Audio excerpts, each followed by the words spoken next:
오늘 우리가 읽은 누가복음 5장 27절부터 39절 말씀 중심으로 해서 우리가 예수님을 만나면이라는 제목으로 함께 은혜를 나누고자 합니다. 우리 인생은 만남의 연속입니다. 계속 만나죠. 누구를 만나느냐에 따라서 성패가 갈리고 희비가 엇갈리기도 합니다. 그래서 좋은 친구를 만나야 된다고 그렇게 얘기하고 좋은 스승을 만나라고 그렇게 권면을 하죠. 축복하죠. 그만큼 만남은 인생에 있어서 상당히 중요합니다. 근데 우리가 그 누구를 만나는 것보다 정말 반드시 만나야 할 분이 있습니다. 수많은 사람들, 수많은 상황이 있어도 꼭 만나야 될 분, 그분이 바로 예수님이죠. 우리 성도님들은 다 예수님을 만나신 줄로 믿습니다. 예수님을 만나면 인생이 새로워집니다. 인생이 기쁩니다. 인생에 활력이 넘칩니다. 인생이 늘 생동감이 있는 거죠. 오늘 여기 본문 말씀 보면 예수님을 만난 사람이 있습니다. 또 예수님을 만나지 못한 사람들도 있습니다. 여기 오늘 말씀을 통해서 우리가 함께 은혜를 나누고자 합니다. 여기 보면 첫 번째 27절 말씀을 보면 한 사람이 나옵니다. 레위라고 하는 사람입니다. 이 사람은 세리였습니다. 예수님께서 이 레위를 부르시는 그런 장면입니다. 이 부른다는 것은 그냥 이름만 불러주는 것이 아니라 내가 너와 친구가 되어주겠다. 너는 내 제자가 되라. 나를 따라라. 라고 하는 거죠. 이 레위라고 하면 여러분 많이 들어보셨죠? 레위는 이스라엘 지파 중에 12지파 중에 가장 거룩한 지파가 레위입니다. 그렇다고 보면 이 레위라고 이름을 진 이 사람은 부모님이 이 사람을 낳을 때 아이를 낳고 야 너는 거룩한 백성이 되라 라고 해서 레위라고 이름을 지었을 거예요. 그리고 또 이 레위라고 하는 이 이름은 히브리식 이름인데 헬라식 이름은 마테입니다. 이 마테는 하나님의 선물이라고 하는 뜻입니다. 하나님의 선물이라고 하는 뜻인데 이 레위가 그러면 거룩한 백성으로 하나님의 선물을 받은 것처럼 그렇게 좀 기쁘고 즐겁게 살아가야 되지 않겠어요? 누구를 만나도 하나님의 선물처럼 행복을 나눠주고 그래야 되지 않겠어요? 그런데 이 레위의 삶은 그렇게 거룩하게 살지 못했습니다. 세리였잖아요. 또 누구를 만나도 하나님의 선물처럼 다른 사람들에게 기쁨을 주고 달갑게 여길 만한 사람이 못 됐습니다. 그 당시에 이 세리는 유대인들의 공공의 적입니다. 유대인들의 세금을 다 걷어서 로마에게 바치는 그러한 이 동족의 피를 빨아먹는 그러한 사람으로 인식이 되었기 때문에 그 사람을 반기려 하는 사람이 하나도 없었습니다. 다 죄인들처럼 이 세리를 대했습니다. 상종하려고 하지도 않았어요. 그렇기 때문에 이 세리 레위라고 하는 사람은 물질은 풍성했습니다. 물질은 많아서 풍요로웠겠지만 자기의 삶은 너무 외롭고 고독했어요. 그런데 어느 날 예수님이 이 고독한 이 외로운 사람 레위를 부르시는 거예요. 그러면서 너는 나를 따르라 라고 이렇게 말해주는 거예요. 그동안 어느 누구도 이 레위를 불러주지 않았어요. 여기 보세요. 어느 날 그 누구도 레위를 불러주지 않았는데 이 예수님은 레위를 불러주시는 거예요. 그러니까 너무도 고마운 거예요. 내 이름을 불러주다니. 그래서 이 부르심에 레위가 기다렸다는 듯이 자리를 박차고 일어나서 예수님을 따라갑니다. 예수님은 왜 레위를 부르셨을까요? 주님이 부르시는 사람은 과연 어떤 사람일까요? 자기가 죄인임을 깨닫고 주님의 은혜가 필요한 것을 아는 사람, 그런 사람들을 예수님은 부르십니다. 당시의 세리와 창기들은요, 죄인의 대명사였습니다. 세리하면 죄인. 창기하면 죄인 이랬어요. 그래서 심지어 세리와 창기와 사마리아 사람들에게는 거짓말을 해도 죄가 되지 않는다, 이렇게 얘기할 정도로 이렇게 세리는 아주 무시하는 그런 시대였습니다. 그 시대에 살고 있는 이 레위, 이 세리인 레위는 그 사실을 잘 알고 있었을 거예요. 여기 보세요. 벌써부터 눈을 감고 계시면 안 됩니다. 그 레위는 세리를 하면서도 자기가 부끄러웠을 거예요. 지금까지는 돈을 벌기 위해서 그냥 이를 악물고 온갖 멸시, 온갖 모욕 이것을 견디면서 세리 일을 끝까지 고수하고 있었습니다. 그러면서도 떳떳하지 못한 그러한 직업, 깨끗하지 못한 돈, 이런 것 때문에 참 견디기 힘들었을 거예요. 질시, 증오 이런 것들도 참아낸 거죠. 그런 것을 견디면서 죄책감으로 괴로워하고 있었는데, 바로 이때 예수님이 자기를 불러주는 거예요. 자기를 만나주는 거예요. 예수님을 만나고 보니까, 예수님이 나를 부르는 그 음성을 들으니까, 야, 내가 지금까지 인생의 가치가 이 재물인 줄 알았는데, 돈을 쌓아두면 사람들이 나한테 다가오고 돈이 있으면 힘이 있을 줄 알았는데, 사실 그게 아니라는 거예요. 인생의 목표가, 인생의 행복이 여기에 있지 않다는 것을 예수님을 만나고 아는 거예요. 그래서 이제 예수님이 나를 따르라 라고 하는 이 부르심에 아낌없이 모든 것을 버리고 예수님을 따라가게 되는 거죠. 얼마나 기쁘겠어요. 이 레위가 누구도 나를 상대해 주지 않는데 예수님이 상대해 주고, 예수님이 내 이름을 불러주고, 그러니까 너무도 기뻐서 레위가 한 일이 있습니다. 29절 말씀을 보시면, 레위가 예수님을 위해서 자기 집에서 뭘 베풀었어요? 큰 잔치를 했어요. 큰 잔치. 그냥 잔치도 아니고 큰 잔치를 베풀었어요. 너무도 기쁘니까. 근데 그 잔치에 누구누구 있었냐면 죄인과 모든 사람들이 있었어요.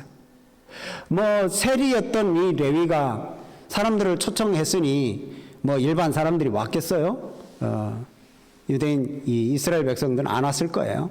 죄인 취급받던 사람들만 아마 왔을 텐데, 여기는 그러고 이렇게 보면 일반 사람들이 보통 이렇게 볼 때 여기 이 레위, 세리 레위의 집은 완전히 죄인들의 소굴을 돼버린 거죠.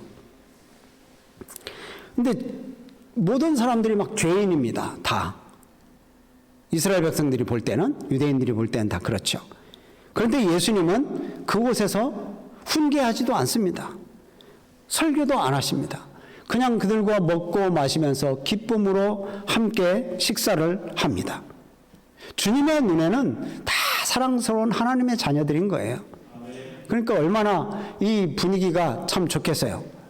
그런데 이것을 지켜보던 바리새인들, 거기에 들어가지는 않았겠죠. 밖에서 이렇게 보면서 막 죄인들이 우르르 몰려 들어가고 세리들도 막 다 들어가고, 그러니까 또 예수님도 들어가고 제자들도 들어가고, 그래서 먹고 마시니까 여기서 그 현장을 보고 비난하기 시작합니다.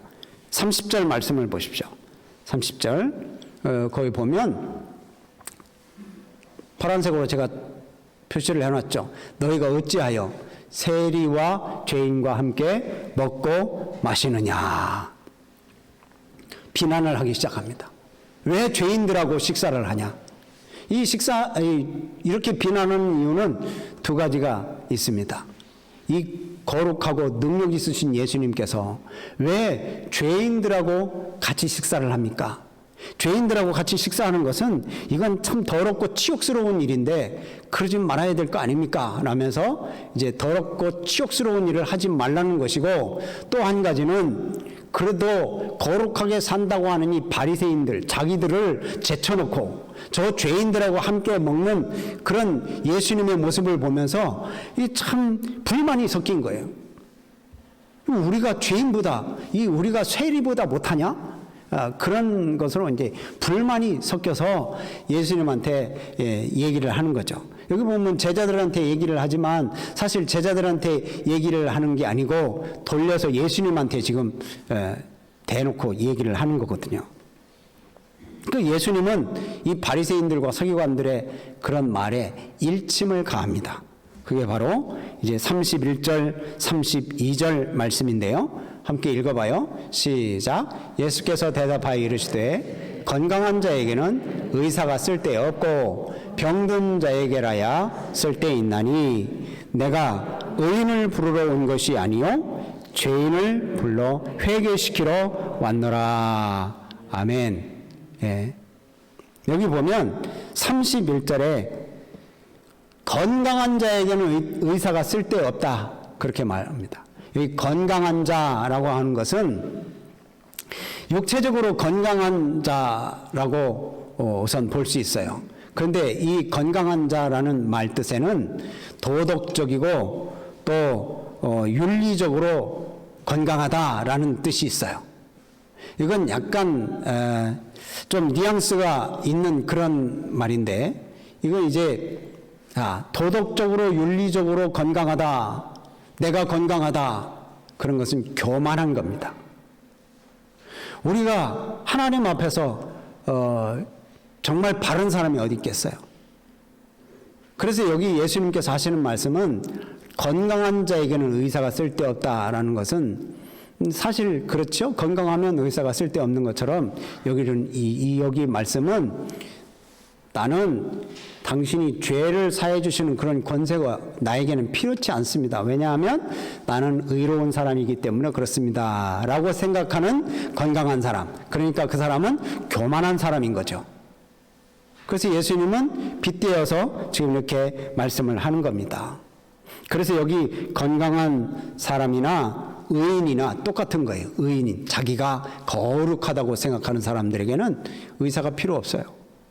그런데 병든 자, 죄인, 내가 죄인입니다.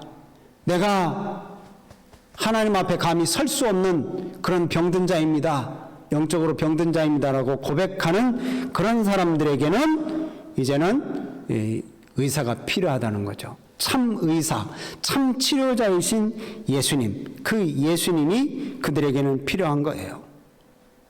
바리새인과 서기관들은 세례 요한의 그 회개를 주는 그런 세례를 받지 않았어요. 자기들은 경건하다는 거죠. 거룩하다는 거죠. 그런데 알고 보면 이 세리와 죄인들보다도 바리새인들과 서기관들이 더 심각한 병에 걸려 있다라는 것을 알 수 있습니다. 그래서 예수님이 넌지시 말씀하는 거예요. 너희들이 병이 걸려 있는 상태가 너희들인데 너희들이 죄인임을 회개하고 나오면 참 의사인 내가, 참 치료자인 내가 치료해 주겠다라는 예수님의 이 넌지시 던지는 그런 말씀이에요. 그런데도 불구하고 이 바리새인들은 그 말을 알아듣지를 못해요. 그래서 예수님을 비난했던 그런 모습처럼 계속 예수님이 못마땅한 거예요. 예수님이 못마땅해서 계속 비난해요. 한번 33절 말씀도 또 한번 보세요. 33절 시작. 그들이 예수께 말하되 요한의 제자는 자주 금식하며 기도하고 바리새인의 제자들도 또한 그리하되 당신의 제자들은 먹고 마시나이다. 이제 금식에 대해서 이제 태클을 거는 거죠. 왜 요한의 제자들, 세례 요한의 제자들을 얘기하는 겁니다. 이 세례 요한의 제자들은 금식하고 기도했는데 당신의 제자들은 왜 이렇게 먹고 마시고 그렇게 살아갑니까? 여러분 율법에 보면 레위기 23장 27절 말씀 보면 율법의 금식은 딱 하루 금식하는 겁니다. 1년에 하루 대속죄일 7월 10일 날 금식하는 그런 규정이 있습니다. 근데 이제 포로기 이후에는 4번 금식하게 되고요. 또 이제 그 이후에 지금 예수님 당시의 시대에는 일주일에 2번씩 금식하는 거예요. 1년에 뭐 그러니까 이 성경이 원래 율법에는 한 번 금식하라고 돼 있는데 이거는 뭐 100배 이상 금식을 하는 거죠. 뭐 104번 금식하니까 그럼 얼마나 금식을 많이 합니까? 왜 이렇게 금식을 많이 해요? 나는 경건하다라는 것을 사람들에게 보여주려고 유대인들이 그렇게 만든 거예요. 그 규정을 만들어서 자기들의 전통을 그렇게 만든 거예요. 이렇게 전통대로 해야지 왜 당신의 제자들은 이렇게 여기 죄인들하고 먹고 마시고 즐거워하고 있습니까? 금식해야지 그러는 거죠. 근데 예수님이 금식을 요청하는 그 바리새인과 서기관들에게 일침을 가합니다. 또 한 번 혼인잔치의 비유를 들어서 얘기를 하는 거예요. 자, 혼인잔치가 있는데 혼인잔치에 손님들한테 금식하라고 말하는 사람이 있느냐? 그럴 수 없다. 지금 이 말씀, 예수님의 이 말씀은 뭐예요? 예수님이 신랑이에요. 신랑을 맞이해서 죄인들이, 이 신부들이 다 와가지고 지금 잔치가 벌어졌어요. 신랑을 만나서 너무도 기뻐서 잔치를 벌리고 있는데, 야, 이 잔치를 걷어치우고 금식하라고? 이건 말이 안 된다. 예수님을 만난 인생은 벌써 혼인잔치 같이 넘치는 기쁨이 있다는 거예요. 예수님을 만나 죄사함 받는 그 죄인들, 여러분, 죄인들이 예수님 앞에 나와서 죄사함 받고 용서함 받았으니 이거보다 더 기쁜 그런 일이 어디 있어요? 이 세상의 즐거움 다 내려놓고 예수님 때문에 만나는 저 하나님 나라, 예수님 때문에 가는 저 하나님 나라, 그 하나님 나라가 더 기쁜 거예요. 예수님을 통해서 주어지는 그 죄사함의 기쁨이 더 풍성한 거예요. 그래서 잔치를 벌이고 있는데 지금 이 잔치를 치우라고? 말이 안 되는 거죠. 그래서 예수님이 혼인잔치의 비유를 하는 거예요. 여러분, 우리들도 기쁘게 살고 싶은 게 우리 인생들이잖아요. 그렇죠? 누가 슬프고 질질 짜면서 살고 싶겠어요? 그런 사람 아무도 없어요. 기쁘고 즐겁게 잔치하듯 그렇게 인생을 살고 싶은 게 우리의 마음입니다. 그러려면 예수님을 만나야 돼요. 우리 예수님을 만났다면 그러면 이 레위와 같이 기쁘고 즐겁게 살아가야 되는 거예요. 예수님을 만나면 슬픔이 변하여 기쁨이 있는 거예요. 눈물이 변하여 찬송이 있어요. 그래서 우리가 하나님 앞에 이게 나와서 예배 드리는 것은 바로 그런 표현이에요. 예배가 바로 그 기쁨의 잔치, 기쁨의 잔치. 예수님 때문에 내가 죄사함 받고 구원받은 하나님의 자녀로서 살아가는 것.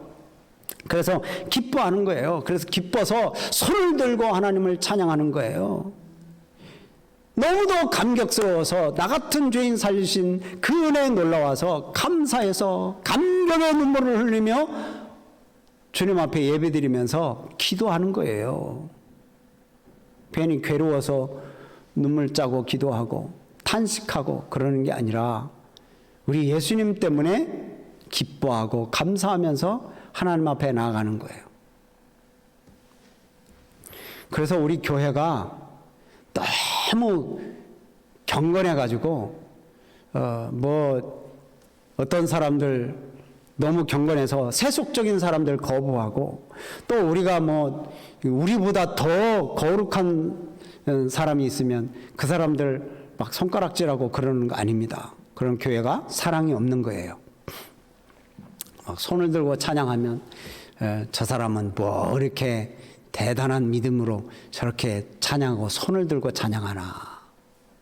그렇게 하지 마시고 정말 다윗처럼 막 기쁨으로 감사로 막 춤을 추면서 내 온 마음을 다하여 온 삶을 다하여 하나님을 찬양하는 그런 모습, 이게 교회의 기쁨의 잔치의 모습이 되는 거죠. 우리 모두 기쁨으로 하나님 앞에 나아가시는 우리 성도님들이 되시기를 바랍니다. 이 레위, 세리 레위는 예수님을 만나고 이렇게 기뻐하는 거예요. 근데 이제 예수님께서는 그 혼인잔치의 말씀만 하시는 것이 아니라 또 다음 말씀을 하십니다. 36절 말씀을 보면요, 이렇게 말씀해요. 또 비유하여 이르시되, 그러는데 이 또라고 하는 것은요, 앞에 얘기하는 것과 이어진다는 거죠.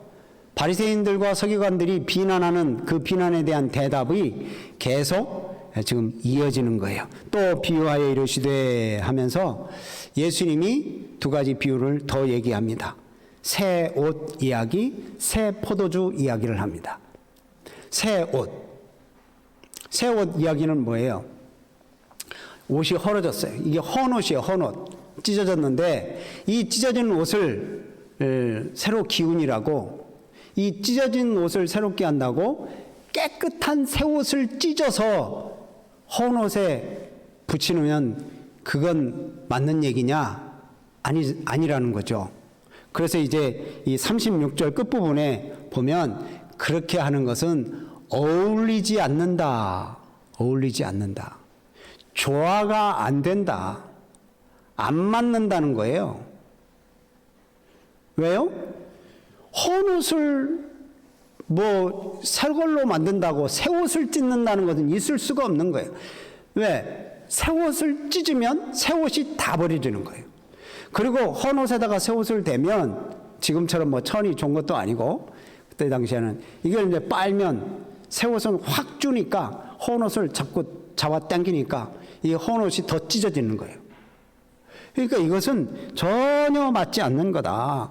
새 옷은 새 옷에 맞게 입어야 되고 헌옷은 헌옷대로 입어야 되는 거지, 새 옷을 찢어가지고 새 옷을 헌옷 만드는 그런 경우는 없다. 또 이제 새 포도주 이야기를 합니다. 새 포도주. 포도주를 담으면 새 포도주를 새 부대에 넣는 것이 당연하지, 새 포도주를 갖다가 헌 포도 부대에, 헌 가죽 부대에 넣는 것은 맞지 않다. 왜냐하면 그때 당시에 이 부대, 가죽 부대는 지금으로 부대하면 비닐로 잘 나오고, 포도주를 담그려면 지금 유리 항아리도 많고 많잖아요. 좋은 그릇들이. 그때는 이 포도주를 담글 때 포도주를 담가 놓는 부대가 있었어요. 그 부대는 가죽으로 만든 거예요. 동물 가죽으로 만들어서 이제 쓰다 보면, 거기에 담아 놓다 보면 나중에는 동물 가죽이 딱딱하게 굳어요.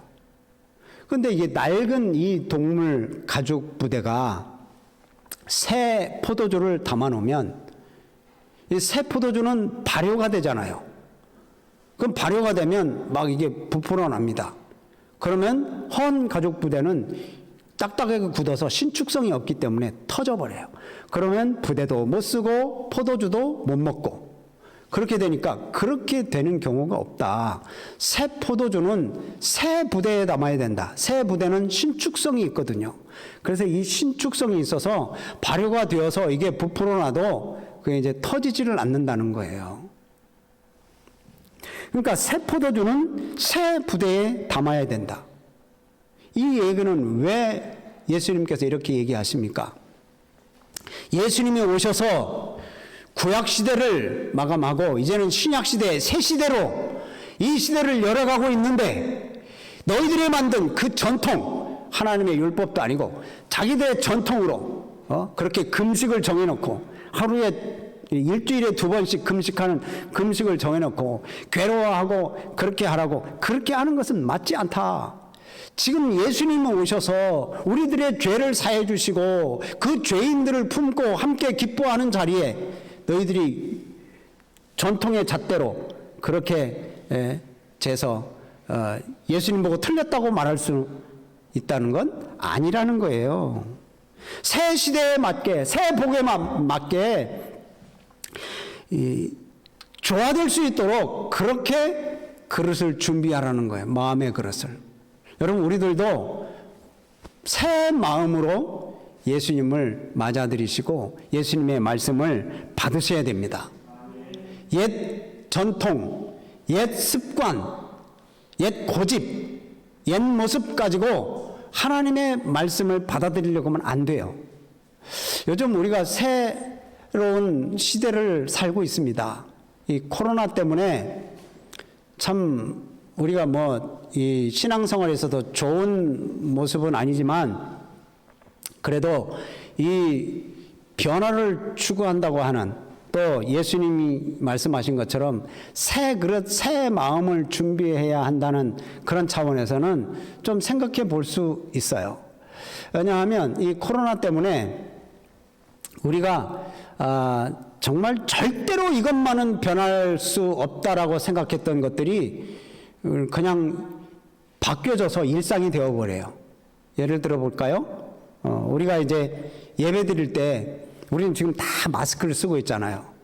코로나 없었을 때는 마스크 쓰면 아주 뭐 흉악범이나 뭐 또 아주 진하게 감기 걸린 사람이나 뭐 그런 사람들만 마스크를 쓸 수 있었잖아요. 어디 감히 하나님 앞에 마스크를 쓰고 예배를 드려요. 그래서 그전에는 마스크 쓰면 안 되는 줄 알았는데 지금은 마스크 써야 이게 정당하게 되는 거잖아요. 마스크 안 쓰면 큰일 납니다. 지금은. 잡아갑니다. 마스크 안 쓰면 벌금 냅니다. 우리 예배 드리는 장소도 역시 마찬가지예요. 마스크 쓰는 게 일상 되어버렸어요. 또 과거에는 이렇게 11시 예배 딱 드리면 1층 올라가서 식당에서 맛있게 식사하는 것이 그냥 보편화되었습니다. 당연한 걸로 그렇게 알았어요. 근데 요즘은 어때요? 식사할 수 없어요. 교회에서. 요즘 식당에서도 4명 이상, 5명 이상 모임이 금지잖아요. 근데 지금은 그냥 밥 안 먹는 게 일상화가 되어버렸어요. 또 여기 일부 예배를 드릴 생각이나 했었습니까?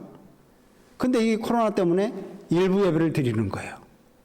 우리 장로님들, 은퇴하신 장로님들이 또 일부 예배 때 기도를 해주셔서 은혜롭게 기도를 잘 해주십니다. 그래서 참 감사하죠. 힘들고 어려워 계속 돌아가면서 기도해 주시는 거. 또 우리 예배 드리는데 성가대가 없으면 여러분 예배가 드린 것 같지 않, 뭔가 좀 빠진 것 같은 그런 느낌이 들지 않았었습니까? 근데 요즘은 어때요? 성가대 찬양 없어도 그냥 이런 식으로도 예배를 드리는가 보다. 이제 뭐 별 이상한 느낌이 안 듭니다. 여러분 이래요. 고집스럽게 이 전통만 따졌던 이 유대인들은요 당시에 조상들이 만들어낸 전통을 아주 중요시했었습니다. 그래서 그 전통을 맹목적으로 추종을 했어요. 그게 말씀을 잘 지키는 것이라고 생각을 했었거든요. 그래서 세리들, 죄인들, 그들을 끌어안고 관심을 갖고 사랑을 베풀기는커녕 그들을 정죄합니다. 그들을 멸시합니다. 그들을 상대하지도 않으려고 합니다. 고정관념이 사로잡혀 있어요. 독선적인 모습이 있습니다. 획일적인 그런 생각을 갖고 있어요. 그러니 예수님께서 그렇게 말씀하셔도 들려야죠. 그게 안 들리는 거예요. 진리의 말씀을 받아들일 준비가 안 돼 있어요. 그래서 예수님과 화합될 수가 없는 거예요. 그래서 예수님은 지금 말씀하시는 거예요. 새 옷은 새 시대에 맞게 입어야 된다. 새 옷을 찢어가지고 헌 옷을 기어 입는 경우가 어디 있느냐. 새 포도주를 담으려면 새 부대에 담아야지. 헌 포도주 그 딱딱한 그 가죽 부대에 넣으면 터져버리지 않냐. 지금이 예수님이 이 땅에 오셔서 새로운 시대, 신약 시대를 열어가는 그런 시대에 새로운 마음으로 주님 앞에 서라 하는 그러한 예수님의 권고죠. 당시에 바리새인들은 그렇게 하지 못했어요. 그래서 새로운 은혜를 맛보지를 못하는 거예요. 여러분 오늘 은혜를 사모하신다면 마음을 새롭게 하시기를 바랍니다. 그래서 하나님의 말씀을 읽을 때마다 들을 때마다 아멘으로 받아들이시는 거예요. 이상하게 생각하면 한없이 이상해지고 예수님이 한없이 멀어집니다. 그래서 우리는 주님이 행하시는 새 일, 우리 예수님은 우리에게 계속적으로 새 일을 부어주셔요. 그래서 그 새 일을 맞이하기 위해서 장차 하실 그 역사들을 기대하면서 새 마음으로 준비해야 되는 거예요. 아무리 그 새 은혜를 받으려고 헌 가죽부대, 딱딱한 가죽부대를 갖다가 대도 새 포도주가 들어가면 터져서 깨져버려요. 깨진 그릇 갖다가 놔도 그건 뭐 부어도 뭐 거기는 다 새나가죠. 여러분, 우리가 말씀을 받을 준비를 하고 있어야 됩니다. 주님을 맞을 준비를 하고 계시기를 바랍니다. 그래서 예수님을 만나고 예수님의 그 새로운 은혜, 새로운 놀라운 능력, 새로운 기적들을 맛보는 거예요. 그래서 예수님을 만나는 것이 이 세상에서 가장 큰 기적 중에 하나입니다. 여러분, 예수님을 만나셨죠? 예수님을 만나셨으면 이 세리, 레위처럼 여러분 참 기쁨으로 주님 앞에 나아가시기를 바랍니다. 이 바리새인들처럼 딱딱한 이 가죽 부대로 이렇게 새 부대를 담을 수가 없는 거예요. 새 포도주를 담을 수가 없는 거예요. 예수님과 함께하는 인생은 기쁨이 있는 거예요. 오늘 말씀을 정리합니다. 이 세리, 레위가 예수님을 만나니까 이제 인생의 방향이 달라졌습니다. 그전에는 인생의 가치가 물질인 줄로 알았어요. 그래서 무슨 모욕을 당하고 무슨 증오를 받더라도 나는 이 직업을 지키면서 돈을 벌어야 되겠다. 그랬는데 예수님을 만나고 보니까 그게 아니거든요. 그래서 인생의 참된 방향을 발견하고 예수님을 따라가는 거예요. 그래서 예수님과 함께 하니까 인생이 기쁜 거예요. 잔치를 베푸는 거예요. 사람들을 불러 모으고 함께 기뻐하는 거예요.